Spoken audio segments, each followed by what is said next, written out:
Pastor Roberto.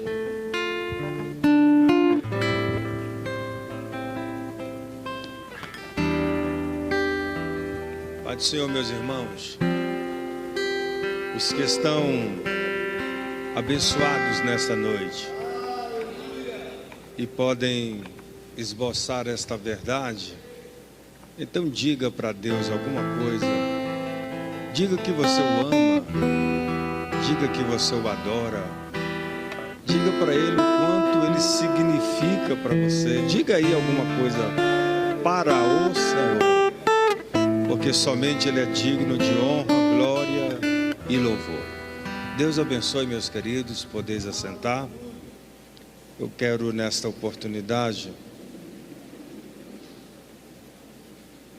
seguir o pensamento de que nós propomos ontem. Antes, porém, eu gostaria de perguntar quantos irmãos que estão aqui hoje que não estiveram ontem. Levante suas mãos, ou sua mão, né? Estão vários irmãos. Então, os irmãos que quiserem, ainda tem alguns exemplares do livro Enciclopédia dos Personagens Bíblicos, e vai estar com o pastor Lei lá em frente à cantina assim que terminar o culto. Eu penso que você não poderia deixar passar essa oportunidade de ter uma ferramenta como esta, especialmente os obreiros que ministram, que ensinam, que falam. É muito importante isso aqui. Às vezes, eu estava agora no Mato Grosso do Sul, e a casa onde eu estava hospedado, o pastor Girouda, um amigo, um irmão que Deus me deu, e a filha dele, a Débora, resolveu comprar uma pizza grande, bem grande mesmo, maior do que essas nossas aqui. E eu fiquei curioso em saber quanto foi a pizza. Ela disse R$70, quase que eu caí sentado. R$70 você compra, se comprar a Coca-Cola vai para 80. Aí você come, enche a barriga, no outro dia você está com fome. Isso aqui é um investimento, pastor Valdir. O obreiro, isso aqui não come só um dia não, você come o resto da vida, que é bênção para a sua vida. Mas vai estar à sua disposição, tem pouquíssimos lá, pouquíssimos. Abra sua Bíblia, por favor, segundo livro de Reis, capítulo 2, o texto que nós lemos ontem, versículo de número 14. Segundo Reis 2, 14. E tomou a capa de Elias. A capa era de quem, irmãos? A capa não é de Deus, é nossa. O poder é de Deus, a glória é de Deus, a unção é de Deus, o agir é de Deus, a presença é de Deus, mas a capa é nossa. Temos que ter alguma coisa. E diz assim: pegou a capa de Elias que lhe caíra e feriu as águas e disse: onde está o Senhor, Deus de Elias? Repita comigo: onde está o Deus de Elias? Há 3 lugares que Deus está, e o 4º lugar só você pode colocar Deus lá. É óbvio que se nós entendermos Deus como Ele é, com os seus atributos, Deus tem 2 tipos de atributos: os atributos da sua natureza, são naturais, e atributos morais. Os atributos morais de Deus, por exemplo, santidade, é um atributo moral. Esse atributo, Ele compartilha com a gente.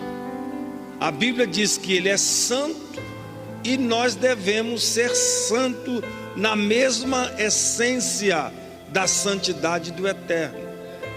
O problema nosso é que nós achamos, e alguns acham, que nós temos que entrar no campo da santidade. E santidade é um estado. Por isso, ninguém, enquanto estiver aqui na terra, vai conseguir chegar no estado de santidade. O estado de santidade só quando nós chegarmos no céu. Mas aqui na terra, enquanto humanos que somos, como diz o pastor Enoque, somos terráqueos. Por conta disso, nós não alcançamos a santidade, mas entramos na santificação, que é um processo. Agora, o atributo da natureza de Deus, ele é onipotente, tem todo o poder sobre os céus, a terra, o universo, enfim. Ele é onisciente, ele sabe todas as coisas. E ele é onipresente. Ele está em todos os lugares simultaneamente. Ele não precisa de representantes. Satanás precisa dos demônios para ter e obter as informações, porque ele não pode estar em todos os lugares ao mesmo tempo. Esse atributo é exclusivo de Deus. Deus não precisa que os anjos contem a ele, dê o relatório para ele, porque ele é onipresente, ele consegue abranger todo o universo no mesmo espaço de tempo. E você não glorificou a Deus, porque você não dimensionou isso. Então, pensando assim, ele está em todo lugar, mas biblicamente existem 3 lugares que ele está agora. Primeiro, Deus está, o Deus de Elias está no céu. Diga comigo, o Deus de Elias, o Deus de Elias, o meu Deus está no céu. É por isso que Jesus, quando ensina-nos a orar, ele diz: Pai nosso que estais nos céus. No céu dos céus. Onde é que é isso? Paulo diz que foi até o 3º céu. A teologia judaica diz que existem 7 céus. Onde é que é esse céu? Eu não sei dimensionar isso. Aliás, eu até acho que o céu não é só lugar. O céu é estado. Agora eu quero te dizer uma coisa. Se é lá no 3º, se é no 5º, não é não, porque o 5º é outro lugar. Não tem esse negócio, vai para os quintos. Pois é, então não é lá. Se é no 7º, 10º, não interessa. É que ele está nos céus. Ele está dizendo, Jesus está dizendo, ele está nas alturas, ele está sobre nós, ele está no controle de todas as coisas, ele está no domínio eterno. Existe a vontade diretiva de Deus e a vontade permissiva. Esse vírus veio e detonou e tem detonado. É a vontade diretiva de Deus? Não. Mas é permissiva, porque se ele dissesse não vai ter vírus, não teria. Porque operando Deus, quem impedirá? Mas isso tudo faz parte do processo de Deus na nossa vida. Tem gente que está virando as costas para Deus por causa de um vírus. Tem gente que está brigado com Deus, está frustrado com Deus, porque eles criaram um Deus, um gênio, que está dentro de uma lâmpada chamada igreja, chamada religião. Então eu esfrego a mão, eu não preciso nem de orar, só esfregar a mão, ele aparece e cumpre o meu desejo.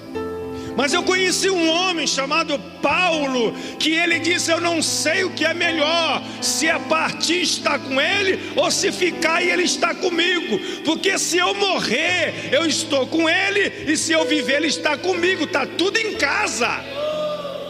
Então não é porque meu pai, minha mãe, meu irmão morreu de Covid, que eu vou morrer esse Deus dentro de mim. Ele é sobre todas as coisas. E existem perguntas que Deus nunca nos dará resposta. Não coloque ponto final onde Deus pôs vírgula, e não ponha vírgula onde Deus colocou uma interrogação. Esquece. Ele está no controle de todas as coisas. Ele está no céu. Como é que é o céu, pastor? O céu não é esta ideia idiota ou idiotizada que foi promulgada especialmente na década de 80 com um bando de loucos, de irmãos que, me perdoe, perderam o juízo e também o temor, que diziam que foram ao céu. E quando chegou no céu, tinha uma tal de um quarto lá no céu, e o anjo levava todo mundo no mesmo quarto, e abria-se a porta, e via pontas de cabelo, um monte de pedaço de cabelo, e a pessoa perguntava: mas o que é isto, meu senhor? E o anjo, na maior cara de pau, dizia: este é o cabelo que as minhas servas estão cortando lá na terra.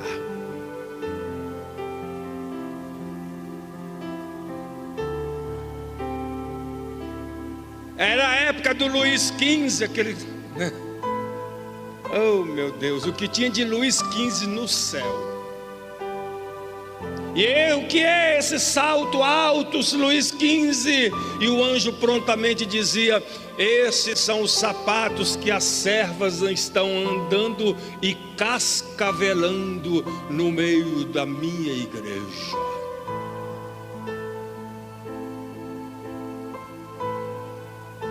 Batom, então, a Avon perdeu feio, porque o que tem de batom lá no céu. E o povo chorava, e alguns pastores, na inocência e simplicidade do evangelho, usavam isso para intimidar o povo, validando a sua mensagem, porque não era uma mensagem bíblica, era o que eles tinham para dar. E eu nunca vou jogar pedra nessa geração passada, porque eles fizeram com temor, fizeram o melhor, não o melhor das intenções, para que o povo andasse numa vida de retidão e santificação. E diga-se de passagem, foi um tempo de grande crescimento da igreja. Agora tem uma coisa: essas pessoas que supostamente iam ao céu, eles não estavam no céu, eles estavam num brechó. Porque o céu que Deus está, Paulo, quando esteve lá, ele nem fala do que ele viu. Nesse contexto, eu até entendo que o que Paulo tem a dizer é até muito mais profundo do que João na ilha de Pátimos. E Paulo diz, não é o que ele viu, ele disse: eu ouvi coisas inefáveis. Ele nem disse que era ele, para não trazer glória para ele, mas que conheceu um homem que no corpo ou fora do corpo não sabia, porque foi apedrejado e foi tido como morto. E nesse interregno ele esteve no céu, e ele ouviu coisas inefáveis que nem convinha falar, de tão grandiosa que era.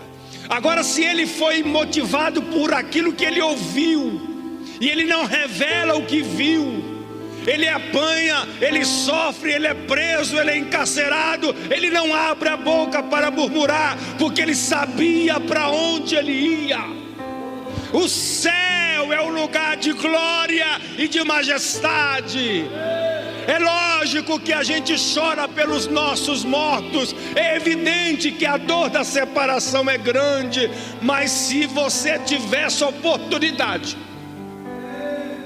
de pedir a Deus a oportunidade de trazer algum ente querido seu lá do céu para cá, eu duvido se eles queriam vir, porque o céu é uma outra dimensão. O problema é que a religião, o problema é que a mistura teológica, a confusão teológica entrou em nossos corações, e a gente não pensa mais em céu. A gente está aqui pensando na pizza daqui a pouco. A gente está aqui pensando no problema que tem que resolver amanhã e no abacaxi que temos que descascar. Nós estamos aqui, mas nosso pensamento não flui ao céu. Nós não pensamos em céu, nós pensamos em casa, em carro, em dinheiro, em fazenda. E é errado, é claro que não. Estamos aqui, e eu quero dizer para alguém aqui: Jesus ainda dá casa. Eu quero dizer para você que Jesus ainda dá carro. Jesus ainda dá emprego. Eu não sei porque você não está glorificando, mas Jesus ainda abre portas. Mas apesar de Jesus fazer tudo isso, Ele não morreu para te dar casa, Ele não morreu para te dar carro, Ele não morreu para te dar aumento salarial, Ele morreu para te dar céu. Céu. Quem acredita em céu aqui, levante a sua mão. Não, mas levanta mesmo. Você ainda acredita? Eu não estou perguntando se você vai, eu estou perguntando se você acredita. E é outra história. Aliás, quando nós chegarmos no céu, nós vamos ter lá 3 surpresas. A primeira é a gente estar lá, porque do jeito que a gente está envolvido aqui. Segunda surpresa, encontrar lá aqueles que a gente jurava que não ia. A gente dá de cara com aquele irmão que congrega com a gente, que está com uma tatuagem enorme no braço, porque foi resgatado por Jesus, esteve lá na boca de fumo, veio todo estragado, veio todo arrebentado. Jesus libertou, transformou, abençoou. Mas as tatuagens estão aí. A gente encontrar esse tatuadão lá no céu, diz: cara, o que você está fazendo aqui? Ele vai dizer na maior simplicidade a mesma coisa que você. Mas quem é que te colocou aqui? Jesus. E Jesus vai dizer, e Ele vai dizer para você: fica caladinho, porque o céu é de Jesus. Ele coloca lá quem Ele quiser.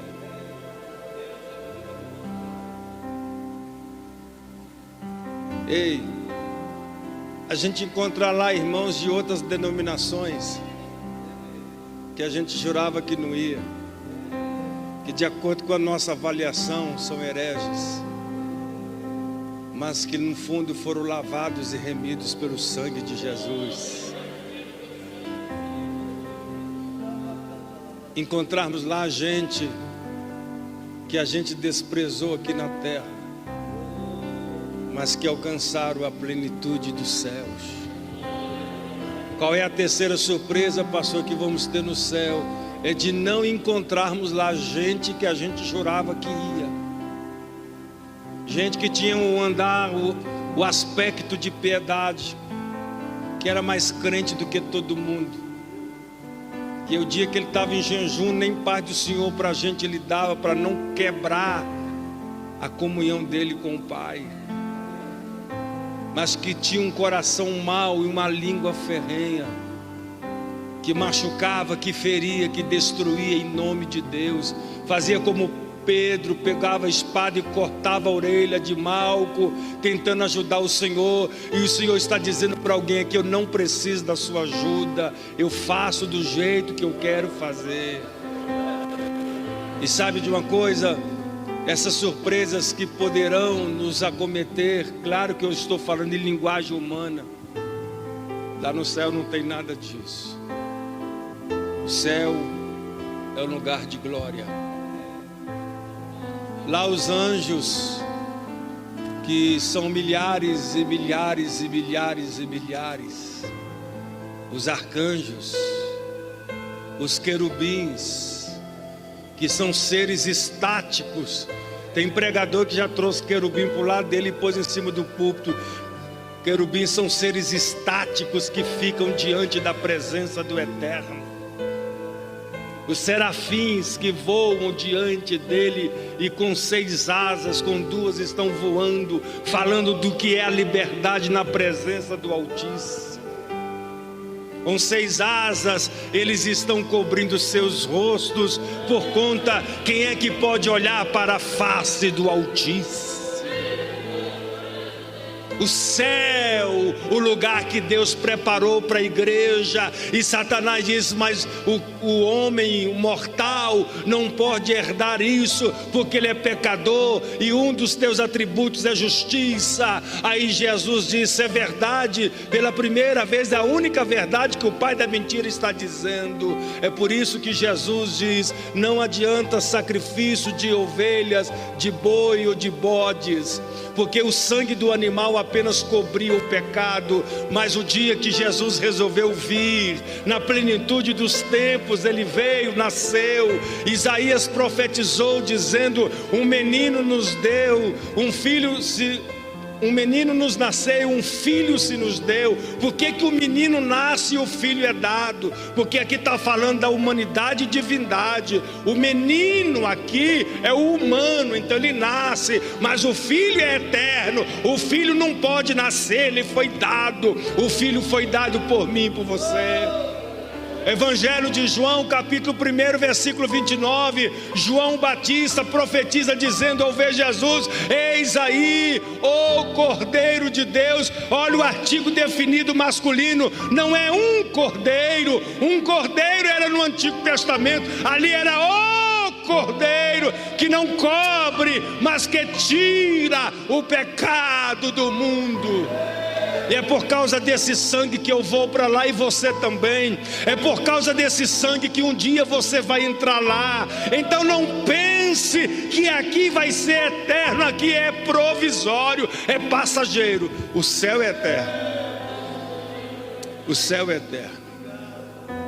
E o maior desafio nosso no século 21, especialmente em 2021, é pensar mais no céu.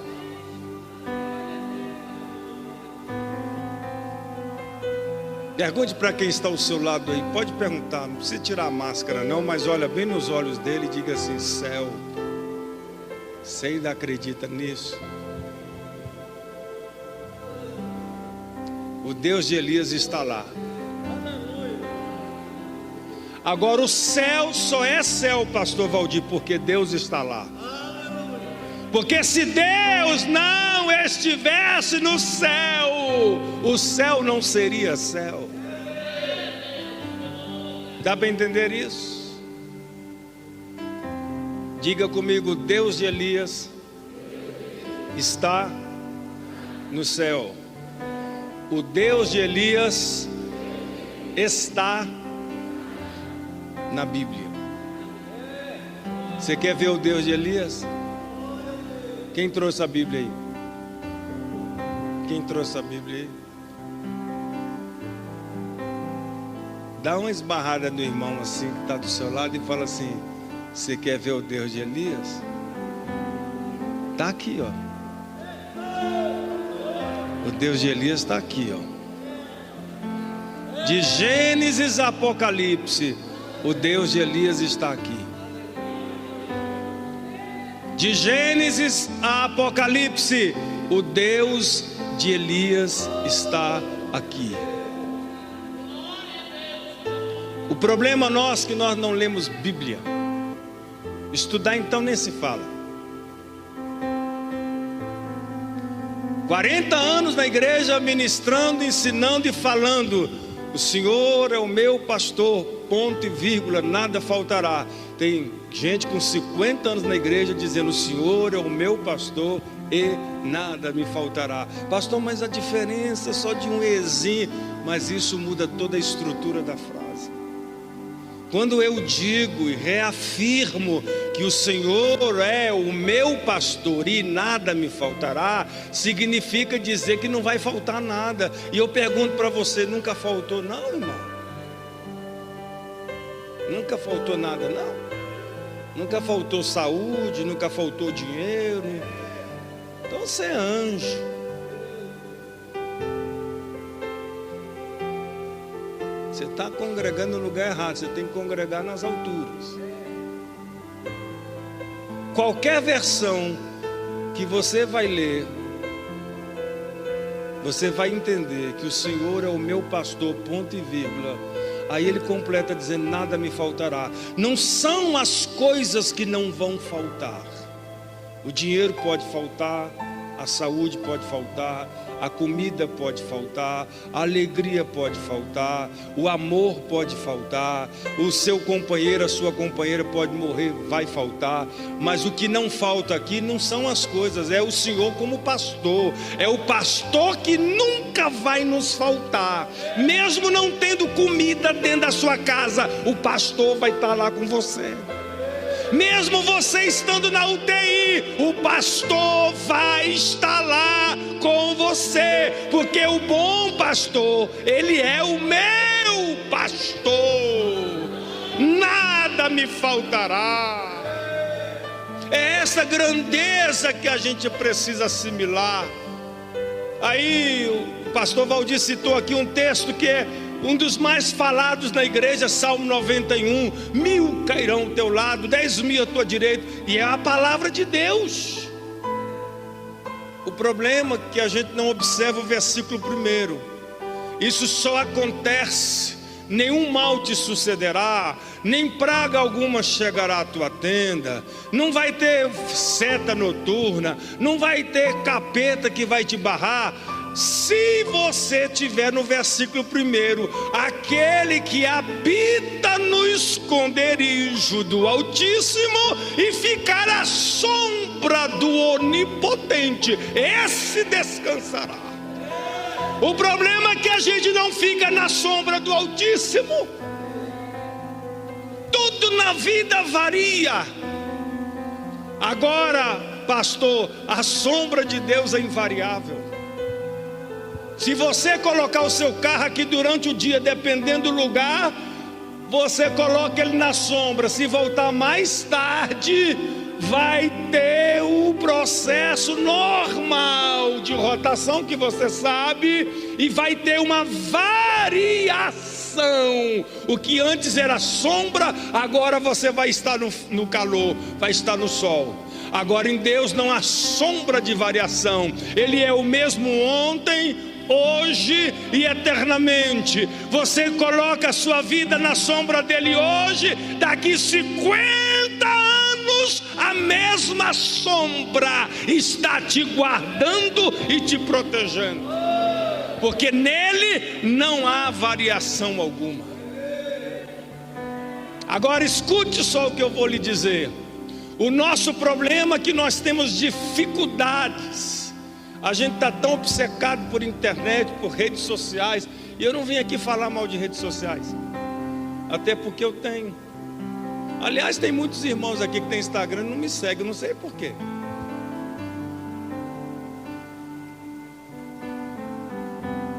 Eu sei que eu não sou o trovão.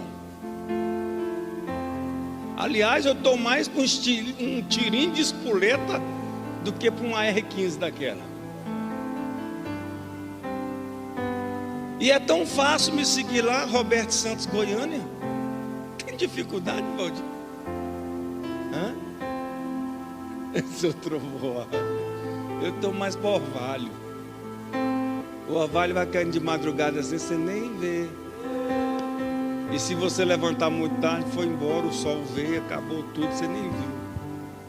O irmão perguntou: pastor, antigamente o senhor era assim, tocha, pregar. Hoje está meio assim, devagarzão, tipo batistão. Você, mas é muito preconceito contra nossos irmãos batistas. Isso é uma afronta. Aí chega a irmã e diz: pastor, porque o senhor quando falava saía fogo pela venta. Eu disse: eu não sabia que eu tinha DNA de dragão, irmã. É a primeira vez que eu estou sabendo disso.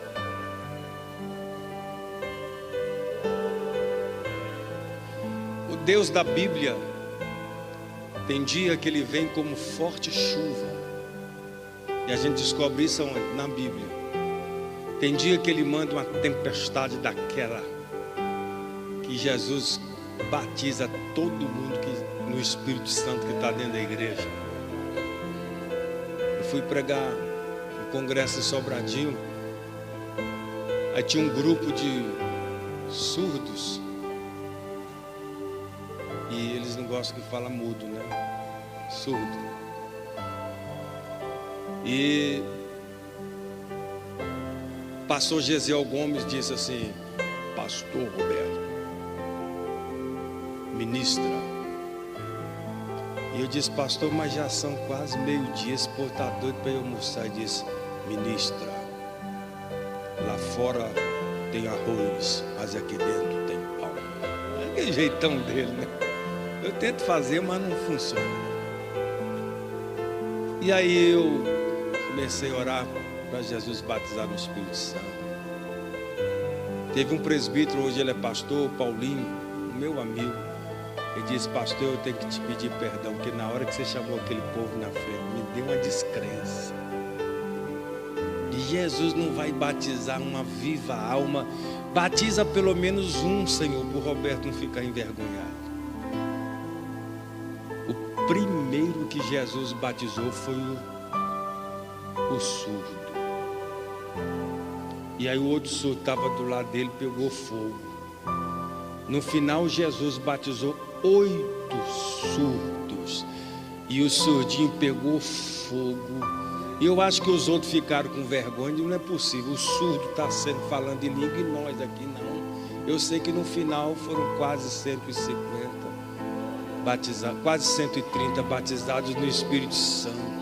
Era 2 horas da tarde, ninguém conseguia sair de dentro do ginásio, porque o Deus de Elias, que está na palavra, visitou a sua igreja.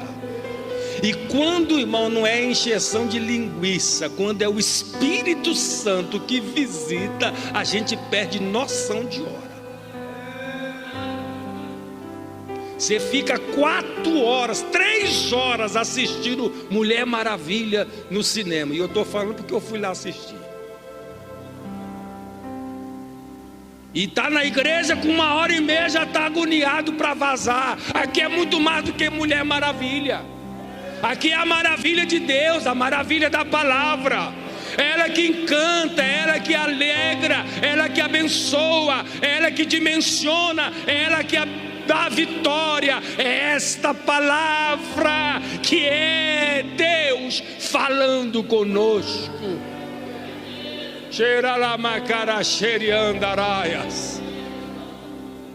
Aí quando tentou, o pastor Gesiel acalmou todo mundo para liberar para o almoço, porque 2h30 o povo já tinha que voltar de volta. Teria que estar de volta. Voltar de volta, esquisito isso, né? Teria que estar de volta. Glória a Deus, né, irmão? Porque não foi a irmã que errou aqui. Brincadeira, minha querida. Olha aqui, irmão. O líder do conjunto, que era um grupo de surdos que estava lá de Itaguatinga, do pastor Divino, fez assim com o pastor Gesiel. O pastor Gesiel: pois não, irmão? Ele falar no microfone. Até então o pastor Gesiel Gomes não sabia que era o líder dos surdos. Ele pegou o microfone: irmão, eu estou ouvindo. Quando ele falou estou ouvindo, a glória de Deus voltou. Teve gente que não almoçou. E aí tem que ser Jesus mesmo para impedir um crente de comer. Tem que ser Jesus mesmo. Tem que ser Jesus mesmo. A gente precisa voltar a ter encanto pela palavra. A gente precisa voltar a meditar na palavra. E nós que ministramos aqui, é uma palavra para nós obreiros. Não é só o dia que a gente tem que ministrar no projetão de... Não é só a terça-feira que o pastor Valdir escala para você pregar. A gente precisa meditar nessa palavra todos os dias. Levante a sua Bíblia assim comigo. Vamos recitar um salmo que é lindo. Olha para a Bíblia assim, põe a Bíblia assim, direcionada ao céu, olha para a Bíblia e diz: quanto amo a tua palavra, ó Deus. Não, pode ser melhor: quanto amo a tua palavra, ó Deus. Ela é a minha meditação todos os dias.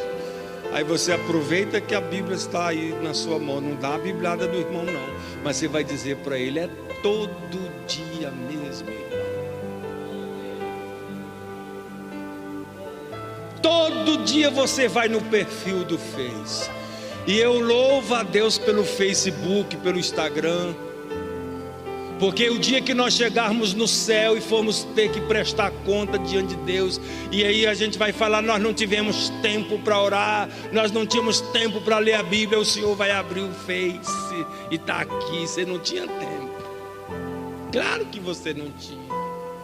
Sabe por quê? As redes sociais são mais interessantes e atraentes do que a palavra, porque nós perdemos o encanto pela mesma. Volte a amar a tua palavra. O salmista diz: quanto amo a tua palavra. E ele vai dizer ainda no Salmo 119: guardei a tua palavra no meu coração, para eu não pecar contra ti. A gente não peca, não é com medo do pastor Valdir disciplinar. A gente não peca, não é por causa da igreja. A gente não peca porque dentro da gente tem um espaço desta palavra, e é esta palavra que gera temor na gente. E quando a gente pisa na bola, quando a gente peca, a gente confessa para Ele.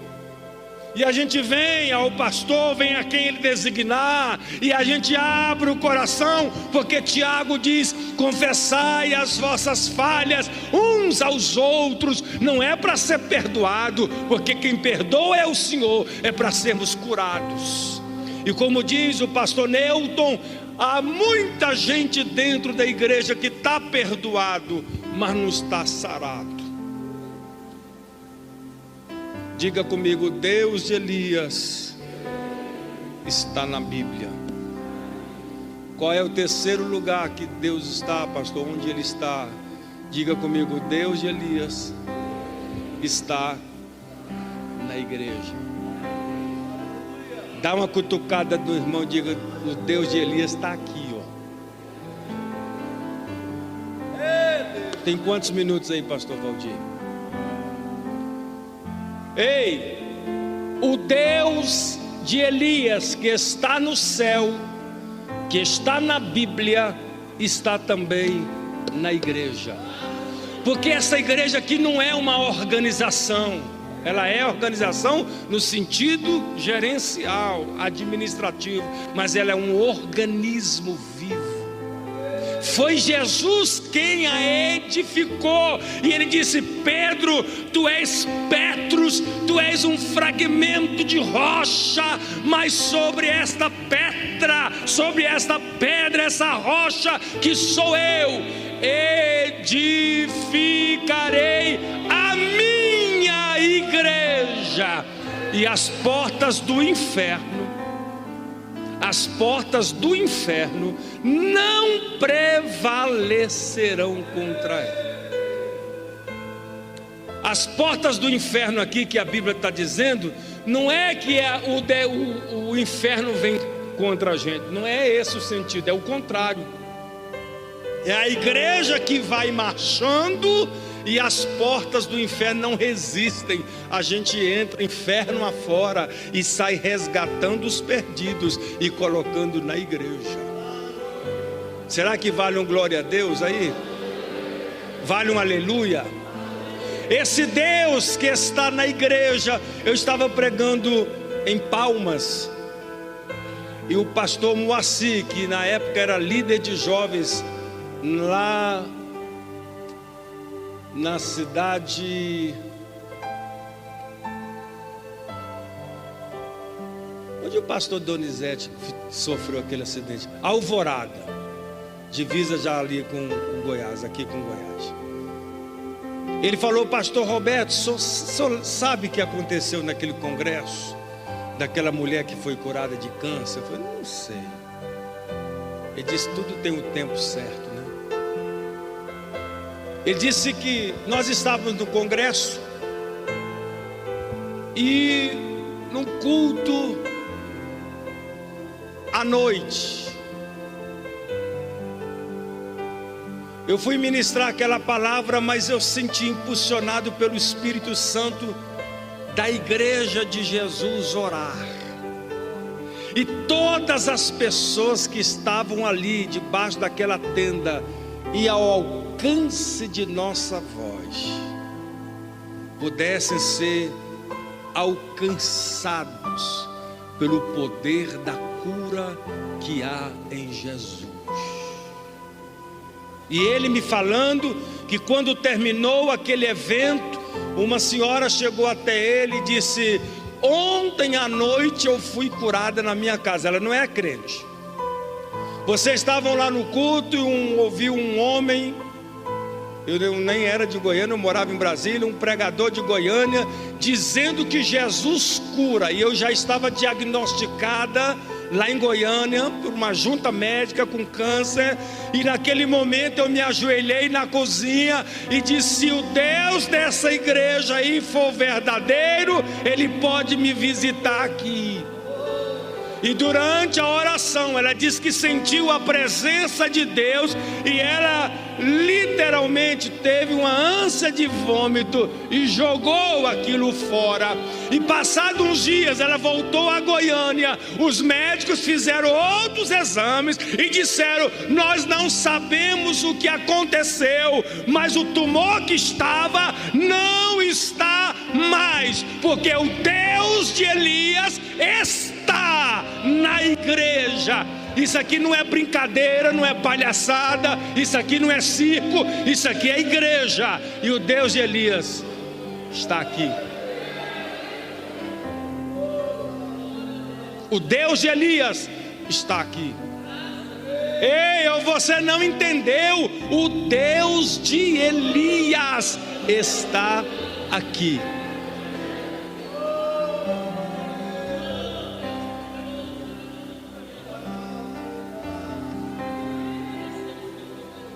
Engraçado, pastor Valdir, ele disse que ela, muitos anos depois, faleceu de outra coisa, mas não do câncer. Eu quero dizer uma coisa para você: quando um pregador dá um testemunho de cura, não fica achando que o pregador está com a bola toda. Não, isso não é o pregador, é a igreja. É o Deus de Elias que está na vida da igreja. Por isso aquilo que nós declaramos, nós decretamos na autoridade do nome de Jesus, na unção do Espírito Santo, acontece, porque o Deus de Elias está aqui.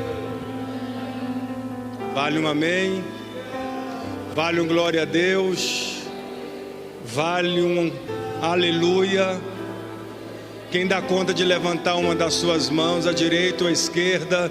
Quem dá conta de levantar as duas, porque é bom que desempenha a coluna, capricha aí. É para o Deus de Elias, é para o Deus da igreja, é o Deus da Bíblia, é o Deus do céu. É esse Deus que está aqui. Rai choregara xarabacandara.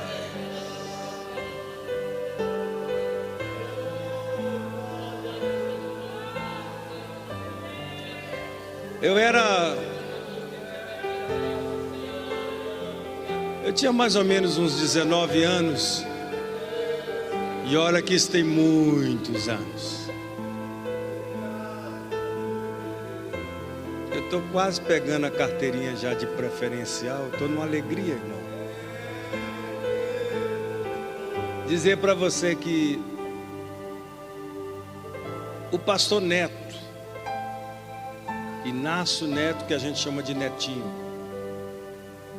sobrinho do pastor Antônio Leite, que já faleceu há alguns anos, lá na Ceilândia Norte, em Brasília, a igreja começou num propósito de oração, de jejum e consagração.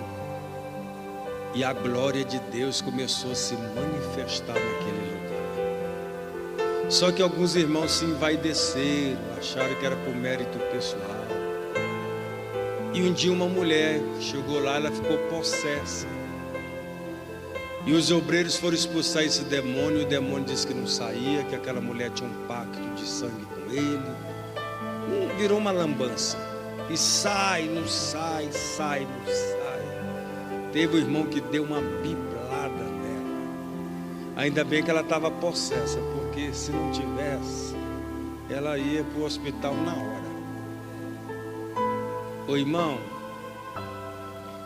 chegou um momento que um obreiro disse: pastor do céu, o único jeito é a gente chamar o bombeiro para tirar o pastor, meu Deus do céu. Mas o senhor está na igreja, como é que nós vamos ter que chamar bombeiro? Mas como Deus de Elias está na igreja, a gente não precisa de forças externas para resolver problemas internos.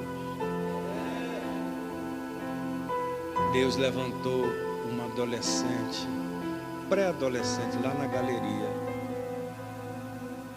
E ela veio descendo as escadas, um cântico espiritual, coisa que a gente já nem ouve mais, a gente nem sabe mais o que é isso. E ela veio no meio da igreja com um cântico espiritual, e a igreja parou, porque todos perceberam que era Deus que estava nela. E essa menina foi se aproximando da mulher endemoniada, e quando a endemoniada olhou para essa menina, ela começou a se contorcer e a gritar. E a menina, cheia do Espírito Santo, Deus usou a boquinha dela e disse assim: o que é que tu viestes fazer na minha casa? Jesus falando com o demônio: o que é que tu viestes fazer aqui na minha casa? Porque essa casa aqui, não sei se você está sabendo, é dele. É dele. Você deu oferta para construir e tal, mas é dele. Não é sua, é dele.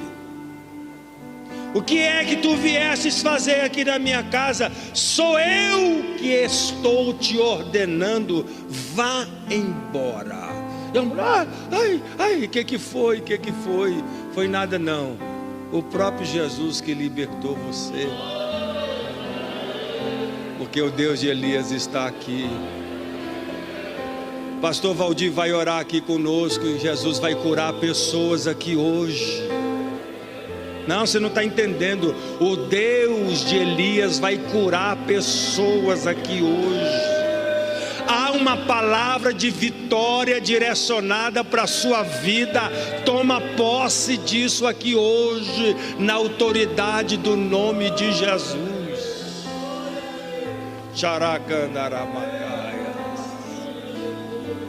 Só existe um lugar que talvez o Deus de Elias não esteja hoje, que é no seu coração ou no meu.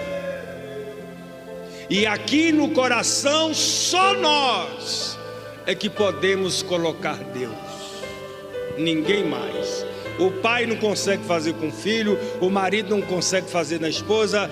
Só você pode abrir a porta e deixar que o Deus de Elias entre. E a gente fala isso, a gente já pensa logo no descrente, no desviado. Eu estou pregando para crente.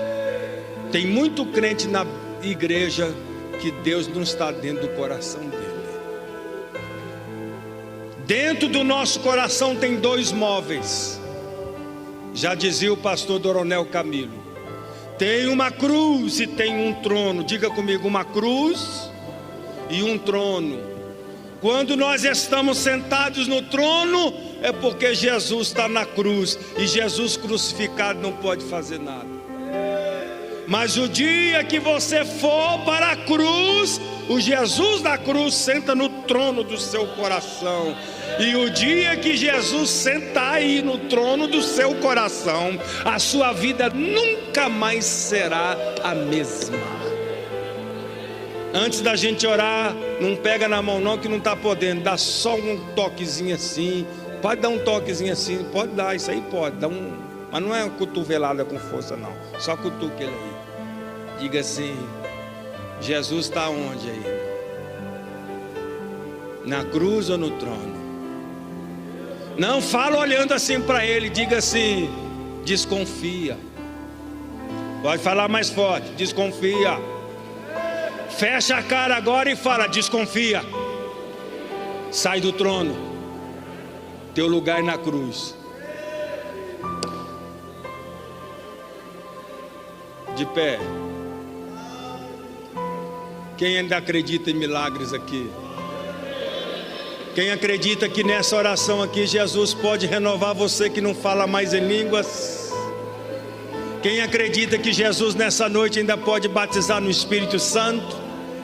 Quem acredita que Jesus ainda nesta noite pode abrir portas que estão fechadas? Se você crê, levanta assim a sua mão e diga: glória a